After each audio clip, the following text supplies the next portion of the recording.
otters. What have they all got in common, guys? Yes, water. I'm sure you're water. Again, I know you were. Now, they all hunt and travel in the water, and they spend lots and lots of time in the water, but the one species that spends absolutely all of their time in the water is the sea otter. Now, these ones just spend most of it, and obviously, they've got to have some adaptations to make sure that they can live happy lives in the water. So let's think about what makes an otter an otter, shall we? First of all, their fur. They have got the densest, thickest fur of any mammal, sorry. Now, the sea otter in particular, and I'm going to harp back on about the sea otters quite a lot, so I really think it's cool. They can actually have up to 1 million hairs per square inch of their body. That is amazing. And they actually have 2 layers of fur. So the underlayer, the one that's close to their skin, this is called just under hairs, right? And it keeps them nice and warm, and it also keeps them buoyant so that they can float. And then the layer on top is called the guard hairs. Now, otters actually secrete an oil. So they develop an oil by their skin from a sebaceous gland, and what they do is they groom themselves all the time. They've got to groom themselves to make sure that they always have this oil spread lovely all over their fur. Now, this stops water getting down into that thick layer underneath, stops them getting waterlogged. And as they're grooming, they're going to do this really cute thing where they breathe air, so they blow bubbles into their fur. Now, these little air bubbles get trapped amongst their fur, right by their skin, and that makes them nice and warm, and it also helps them float. So that is how an otter is buoyant, that is how they're warm, and that is how they are waterproof. This is kind of odd, isn't it? Sorry. I'm going to just move it slightly. There we go. Now, they're also excellent swimmers if you come and watch them. You might see them swimming around, and we're not so sure now that they're having their food. They are fantastic swimmers, and they have some ways to do this. So, they've got a streamlined body. This makes them super agile in the water. They've got webbed feet so that they can pick up speed. And they've got really muscular tails, which are really strong. And this helps them choose directions when they're swimming. And if you do see them on land, standing on their hind legs, which is adorable, may I add, but it also helps them balance. So they are excellent at that. Now, they can hold their breath for 4 minutes at a time. So it's not a lot for an aquatic mammal, but in order to do this, they are able to close off their ears and their noses so that they can go diving and no water's going to get stuck inside. See that? No, I don't think so. I'm not sure either. I think it's really impressive, to be honest. Now, obviously, they do this while they're hunting. Now, they are excellent hunters. I'm going to be honest, they look cute and cuddly, don't they?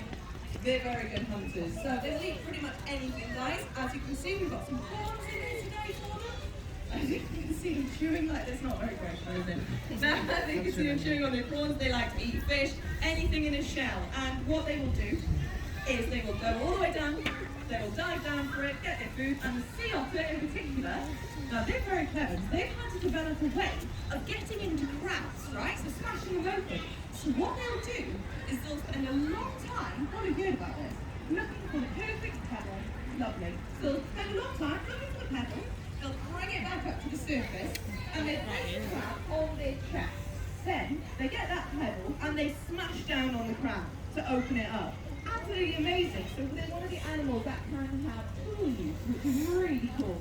Now they've even been seen leaving the crabs out in the sun for them to cook essentially, and it also makes it a lot easier for them to break into it then. Now, sea otters do this amazing thing once they've found a pebble. If they really love that pebble, and they don't want to lose it, they will keep hold of it. So they have pockets. That's right, you heard it here first. Otters have pockets.